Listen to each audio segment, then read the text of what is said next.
Queen Senator Joseph Addabbo is chairman of the Committee on Racing, Gaming, and Wagering in the Senate, but there's so much going on. And before we talk about all that's going on, I want to talk to you about the latest development, which is that Elise Stefanik, a congressman from upstate, has now decided she's going to run for governor against Kathy Hochul. What's your reaction to that and the potential for a Republican primary if the Nassau County Executive It's interesting. Yeah, it's interesting times, Marcia. It is. None of us are elected officials to avoid campaigns or campaigning. This is what we do. This is part of our job. And it gives us an opportunity as elected officials to tell the people what we've done in the past and what our vision is going forward. So it'll be an interesting year in 2026. Are you anticipating a hotly contested campaign? Always. I think every elected official should at least prepare for that. And this way, no surprises. But this is a time when people want to hear what you're going to do for us, how you're going to protect our interests with the cuts on the federal level, with recession or whatever it may be. How are you going to make my life better? That's what the elected official's role is, to make their constituents' lives better.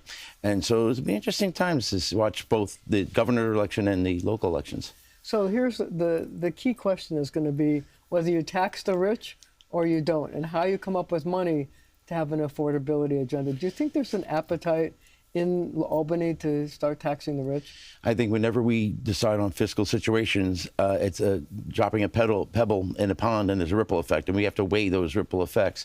And that's what the budget process is for. So we'll have those kind of negotiations and debates, and we'll hear from our people how they want us to move forward. And it's going to be interesting. Like I said, even a budgetary process will be very interesting. The reason I'm asking that question is because Elise Stefanik is going to run as the Republican and may have a contender in the primary. Both of them are going to use, if there are two people, are going to say that we shouldn't be taxing the rich. So will Kathy Hochul's position on that have to change or go more conservative, given the fact that she's going to have one or two challengers that are going to challenge her on that issue? I think it's going to be a matter of options, for revenue. Certainly, as we face a multi-billion-dollar cut on the federal level, I think it's going to see what the realistic options are. If you're going to say no to one thing, give me an option that's better. Not just say, no, we're not going to do this. What do you have as an option? What is your views? What is your vision? I think that's going to be critically important, and then people are going to make a decision in the end based on their own life. My constituents make a decision, even locally in elections, based on how their lives are affected and what candidate, what incumbent is going to make their lives better going forward. So let's switch to why you actually came here, which is to talk about Sure. to talk about casino gambling. When we started this process of bidding, there were a lot of bids. A lot of people said they wanted to get build casinos throughout the 5 boroughs. There are 3 licenses that are available for downstate, and now there are only 3 people who are still in the race. Does that necessarily mean that these 3 companies will get the license? That remains to be seen. It's simple math, right? 3 left standing, 3 licenses, but it is up to the citing board to make the decision by or around December 1st, and then the Gaming Commission to actually award the licenses by December 31st. And so we will see. These 3 remaining have gone through everything that we have asked for. They have survived the local vote, the CAC, Community Advisory Council vote. So we shall see. So why do we need 3 casinos in New York City? Do we need? Many people argue no. We statutorily did this in 2013. We created 7 licenses. We started with the 4 upstate licenses. That left 3 remaining. We have a monumental decision to make here. It is we're not doing this again in any foreseeable time future. But these 3 licenses do represent thousands upon thousands, roughly 25,000 construction jobs, roughly 15,000 post-construction jobs. And these aren't just jobs, these are careers that you can, basically support a family for the foreseeable future. This is billions of dollars for education. Roughly, the gaming industry in New York gives roughly $4 billion every year to education, thereabouts. So we have another opportunity here of creating another $3 billion through these 3 licenses going forward. And let's not forget the MTA. The MTA does make out on this. How? The initial license fees, which are roughly minimally $500 million, right, times 3, that's $1.5 billion minimally. that automatically goes to the MTA. 1.5 billion goes to the Right, MTA? over a year's worth Why of do we need congestion pricing. pricing? Exactly, Marcia. Exactly. Why do we need congestion Exactly. pricing? That's a great point. I wish somebody was listening. The idea is we do get 1.5 billion to the MTA. So we should get rid of congestion pricing. Say it a little louder. Maybe somebody will hear you. I'm not a fan of congestion pricing, but nevertheless, 1.5 billion to the MTA, and then they get 80% of the tax rate going forward, depending on where the licenses are situated. Going forward, they'll eventually get 80% of the tax rate. That's significant sustainable revenue for the MTA. Not many people know that. So when you say 80% of the tax revenue, what does that mean exactly? Of the tax revenue generated by these 3 casinos when they get up and running. Instead of this money coming to the state, only a portion of which will come to the state and go to education. So 20% goes to education, 80% goes Roughly to the MTA. 80% will go to... Again, why do we Not many need people know about this, congestion but this pricing? is actually written into the statute law. So why didn't the legislature say to stop congestion pricing if there's going to be this current windfall? Great question. You know, again, this is why I always question congestion pricing. Somebody will say to me, well, it's operating and we need expense, or this is expense, we need operating.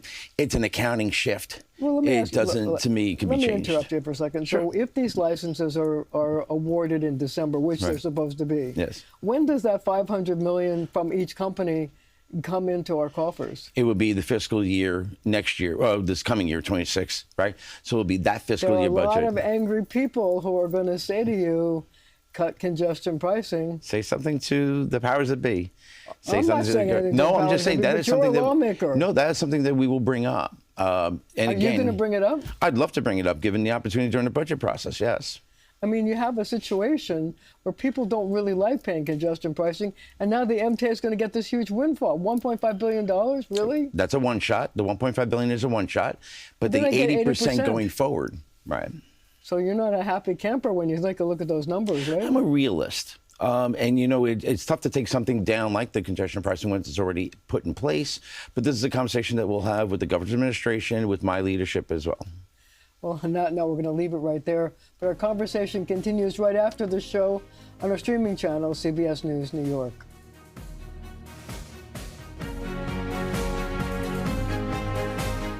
We are back with Queens Senator Joseph Addabbo, and we're talking about casino gambling.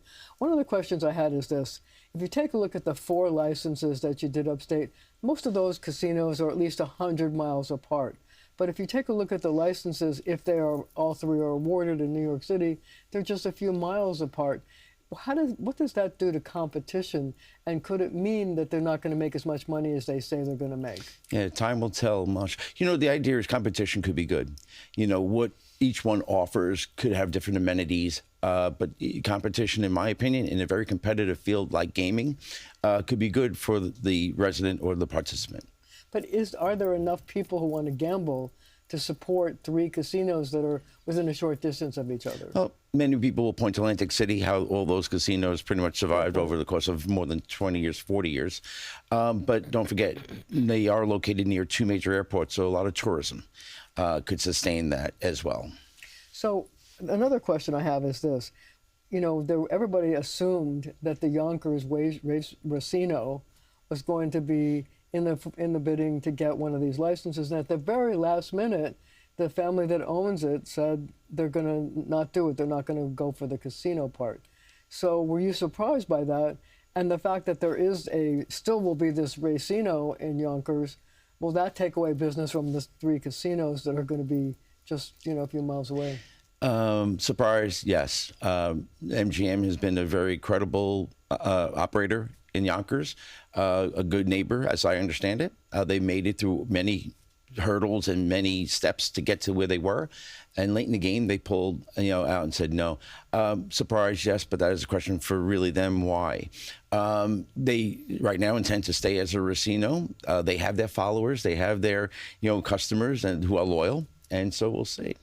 So I just wondered if the fact that, people from, you could say upstate New York won't have to come all the way to the city. They could just stop in Yonkers, if that would also depress business for the 3 that are going to be located in New York City?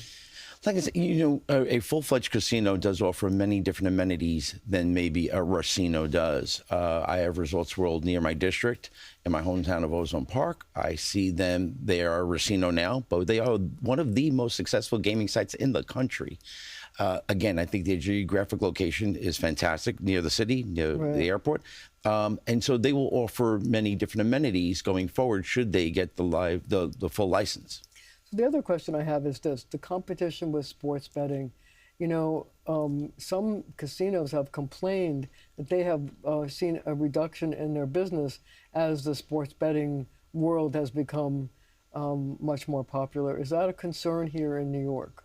I don't know if it's as much a concern, but it has to be dealt with. The most savvy business people will understand that mobile sports betting in New York, probably one of the most successful products in the country, our mobile sports betting, has to be acclimated into their brick and mortar casino operation. So are you saying that these casinos are going to offer an opportunity for people to do mobile sports betting in the casino? They can. They could have sports lounges with the server being on a licensed casino facility. They can have a sports lounge. Are they going to have? Is that going to be part of the bid, or are they going to have to come back to New York State for more authority? They can actually do it while they're doing their full casino. So, I mean, the reason I asked that is because some of the gambling casinos have argued that they've seen an economic decline over time as mobile sports betting has become more popular. Because let's face it, you don't have to go to the casino to go to your phone and say, gee, I'd like to bet on the Jets. Of course, who does bet on the Jets? That's just me. Especially since they didn't move back to Queens. But that, the idea here is whether it be mobile sports betting or iGaming, which is, again, on a mobile device doing the casino games, the idea is, I think, brick and mortar casinos have to adapt. This is technology that you cannot stop. And especially in New York, we're in an odd situation. New York basically has competition with New Jersey, Pennsylvania, and Connecticut, 3 neighboring states that basically take our money when it comes to iGaming, and also an illegal market that is very dangerous. Of course, no guardrails to protect the person who might have a gaming addiction. So we're going to have to deal with this, in my opinion. You mentioned, a budget and obviously looking for revenue. iGaming is an untapped resource for New York to possibly consider for a significant sustainable revenue going forward in a time when we need it. And I look forward to that conversation, too, as we address any issues that are related. So are you talking about taking mobile sports betting and gaming and taking that revenue to go into part of the budget to deal with? I'd love to. Some of the we're anticipating a lot of shortfalls because of federal government cuts. Right. But here's the interesting part about iGaming. Mobile sports betting and the casinos, that is earmarked statutorily for education. So roughly, again, 80% of that currently goes to education. But iGaming is a new product for New York State. Explain that to me, what that is. iGaming is basically on your mobile device, laptop, could be any casino type game, slots, roulette, blackjack, poker, on your mobile device. So iGaming is different. But then that could compete with the 3 casinos. Not if they're smart. So let's first get back to the revenue. That is new revenue. So that revenue from iGaming does not have to be earmarked for education. That could be earmarked for healthcare, where we're facing multi-billion-dollar cut on the federal level. That new revenue of iGaming can be used for healthcare. Now, the brick and mortar, the new casinos, they can obviously cross-promote their iGaming app off your phone or laptop with their brick and mortar. So join our app, come to the casino, get a free spin, a free dinner, see a free show. That's how you cross-promote. But here's the question. If, say, Resorts or another casino gets the license, and then they do iGaming, if the iGaming app generates money, isn't that part of the casino's revenue? Yes, it is. And so doesn't that go to education? Or can you say that's separate and apart, and that should go to the state for whatever budgetary needs? It is separate. It is a separate revenue stream. Even if they have an app that says My Casino, it's not going to go for education. You could use whatever. Can go for something else. iGaming can go for something else. Sounds like you're going to be making that argument in Albany in just a few months. I look forward to it. So last question I have for you is this, is that I wondered, there's been a sports betting indictment that came down in the last few months. How much of that, those charges, has depressed the sports betting business in New York City? I think the pitfalls of gaming, whether it be problem gaming, addiction, has to be on the forefront. The integrity of a sport, obviously how the sport react to gaming is critically important. It's really on the forefront of what we do, certainly as legislators. I guess the question is that, did it make people feel that they shouldn't have as much confidence in mobile sports betting because there was this whole scheme where you had coaches and other people who were gaming the system, so to speak, and affecting what the actual scores were? It's gotten more relevant because we've had scandals in the past, the Black Sox of the baseball decades ago. But the bottom line is it's getting easier to do with technology. So therefore, when we did mobile sports betting in New York, we purposely put it in the statute. You cannot bet on a New York college team. Why? Because the college player can be easily influenced with money and throw a game. So in New York, you cannot bet on St. John's or Syracuse. You cannot bet on a New York team with mobile sports betting. We have to protect the integrity of the sport and protect the consumer. And that's something we'll work on going forward in next year. You got a lot to work on in Albany this year. Senator Joseph Addabbo, thank you for joining me. My pleasure, Marcia. And thank you at home for joining us as well.